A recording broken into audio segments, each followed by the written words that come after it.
కులాలు సమగ్ర అభివృద్ధి చెందాలని అనేకమైనటువంటి చర్యలు తీసుకున్నటువంటి సందర్భాన్ని మనం గమనిస్తూ వచ్చినాం. అయినప్పటికీ బీసీ వర్గాలందరిలో మాకు జరగాల్సినంత న్యాయం జరగలేదు అనేటటువంటి ఒక ఆవేదన ఉన్నటువంటి మాట వాస్తవం. దానికి ప్రధాన రాజ్యాంగంలో మాకు హక్కు కల్పించకపోవడమే అనేటటువంటి ఒక బాధ ఆవేదన కూడా మరి బీసీ వర్గాలలో ఉన్నది. దానికి సంబంధించి ఎప్పటికప్పుడు రాష్ట్రాల్లో ఉన్నటువంటి ప్రభుత్వాలు అనేకమైనటువంటి చట్టాలు తీసుకొచ్చేటటువంటి ప్రయత్నాలు కూడా చేసిండ్రు.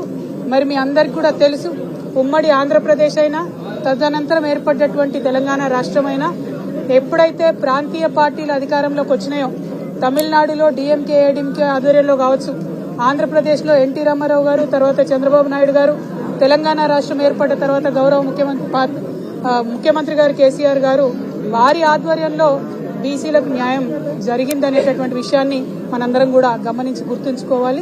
బీసీల పొలిటికల్ ఎంపవర్మెంట్ అయినా, ఆర్థిక పరంగా వారు ముందుకు రావడానికైనా ఈ ఎప్పుడైతే ప్రాంతీయ పార్టీలు వచ్చినాయో వారందరూ ప్రయత్నం చేసినటువంటి అంశాలను కూడా మనం గుర్తుపెట్టుకోవాలి.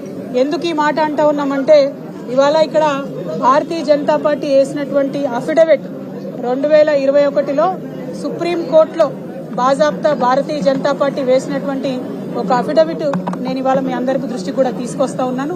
వాళ్ళు చాలా బాజాబ్తాగా యాజ్ ఎ పాలసీ డెసిషన్ మేము కులగణన చేపట్టము అని చెప్పి సుప్రీంకోర్టుకి డైరెక్ట్ గా చెప్పినటువంటి సందర్భాన్ని కూడా హైలైటెడ్ పోర్షన్ లో మేము చూపిస్తా ఉన్నాం. సుప్రీంకోర్టు ఆఫ్ ఇండియా ముందు భారతీయ జనతా పార్టీ కులగణనలో మేము జనగణనలో చేయము, కాస్ట్ సెన్సస్ ఖరాఖండిగా చెప్పినటువంటి party Bharatiya Janata party. Bharatiya Janata party డిఎన్ఏలనే బీసీలకు, ఎస్సీలకు, ఎస్టీలకు ఒక వ్యతిరేకత నింపుకొని ఉండేటటువంటి పార్టీ ఆ పార్టీ. కాబట్టి వాళ్ళంతా ఓపెన్ గా స్పష్టంగా మేము కులగణనకు వ్యతిరేకమని చెప్పడం.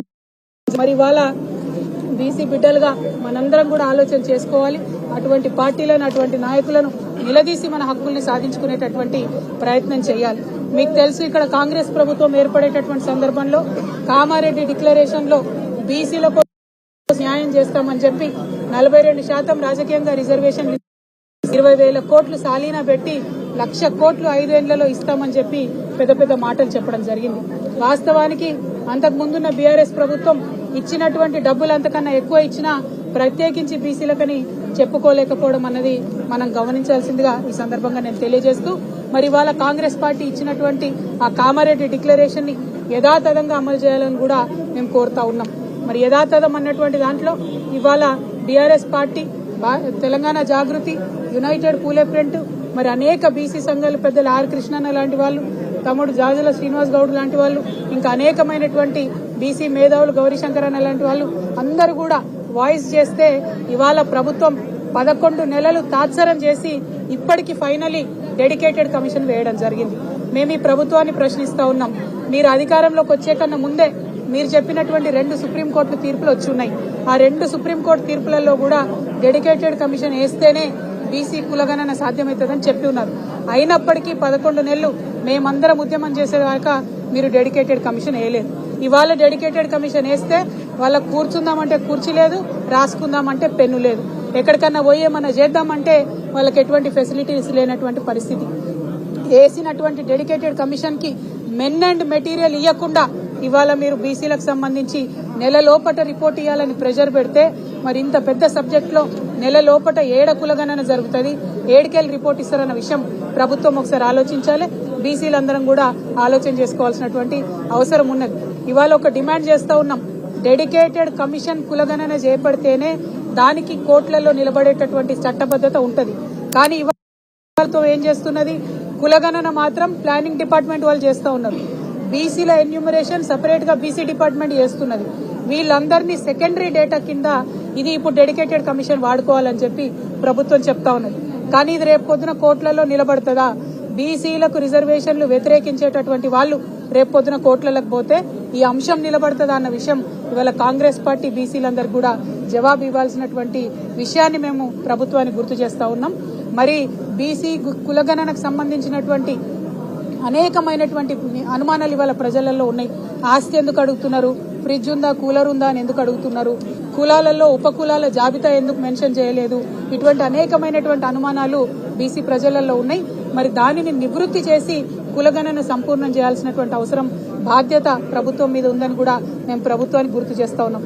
అదేవిధంగా హైదరాబాద్ మహానగరంలో ఇప్పటికీ కూడా ఇంటికి స్టిక్కర్ లేనటువంటి 70% పైగా ఇండ్లున్నాయి. హైయెస్ట్ పాపులేషన్ మన తెలంగాణలో ఉండే హైదరాబాద్, రంగారెడ్డి జంట నగరాలలోనే మీరు ఇంతవరకు కూడా స్టిక్కర్ లేకుండా ఇండ్లలోకి సరిగా పోకుండా 90% సర్వే అయిందని పేపర్లలో ఎట్లా రాపించుకుంటా ఉన్నారు. మరి 90% సర్వే అయితే ఇప్పటి వరకు ఎంతవరకు మీరు డేటాను కంప్యూటర్లలోకి ఎక్కించిండ్రు? ఇంతవరకు అది జరగలేదు. 7% కూడా డేటా కంప్యూటర్లకు ఎక్కలేదని చెప్తా ఉన్నారు. మరి 7% డేటా కంప్యూటర్లకు ఎక్కలేదు, 70% హైదరాబాద్ లో ఇండ్లకు స్టిక్కర్లే వేయలేదు, ఎవరి దగ్గరకు రానే లేదు. మా రామచంద్రన్ ఇంటికి కూడా ఇంతవరకు లెక్క పెట్టేటోళ్ళు రానే లేదట. మరి అసొంటప్పుడు ఎట్లా ఇది పరిపూర్ణమవుతుంది అనేటటువంటి అనుమానం ఉన్నది.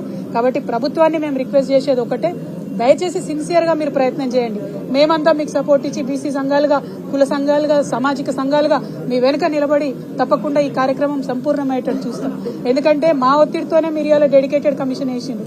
ఆ కమిషన్ ని ఇండిపెండెంట్ గా పనిచేయనియండి. ఆ కమిషన్ ని తీసుకొచ్చి మీరు ఇక్కడ సంక్షేమ శాఖ బిల్డింగ్ లో పెట్టడమే పలు అనుమానాలకు తావుతీస్తున్నది. సపరేట్ బిల్డింగ్ ఉండాలి, separate men and machinery commission కు ఉండాలి. అప్పుడే ఇండిపెండెంట్ గా వాళ్ళు ఇచ్చేటటువంటి రిపోర్ట్ ఇచ్చేటటువంటి అవకాశం ఉంటుంది. కమిషన్ ని కూడా మేమందరం కోరడం జరిగింది.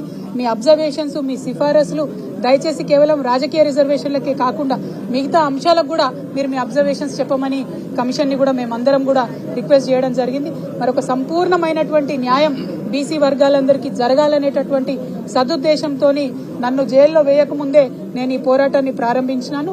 రేపు ఫ్యూచర్ లో కూడా ఖచ్చితంగా ఈ పోరాటాన్ని ముందుకు తీసుకొని పోతాం.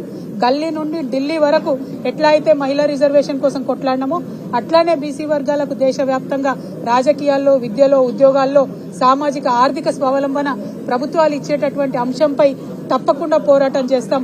ఈ పోరాటంలో మీరందరూ ఆశీర్వదించి కలిసి రావాలని కూడా ప్రజలందరినీ కూడా నేను రిక్వెస్ట్ చేస్తా ఉన్నాను. మరి యునైటెడ్ పూలే ఫ్రంట్ అనేటటువంటిది దాదాపు 130 కులాలు ఈ రాష్ట్రంలో ఉంటే 130 కులాల ప్రాతినిధ్యంతో ఏర్పడినటువంటి శక్తివంతమైనటువంటి ఆర్గనైజేషన్. కాబట్టి ఆ ఆర్గనైజేషన్ కి చైర్మన్ గా ఉన్నటువంటి గౌరవ పెద్దలు గట్టి రామచంద్ర గారిని మాట్లాడవలసిందిగా నేను విజ్ఞప్తి చేస్తా ఉన్నాను.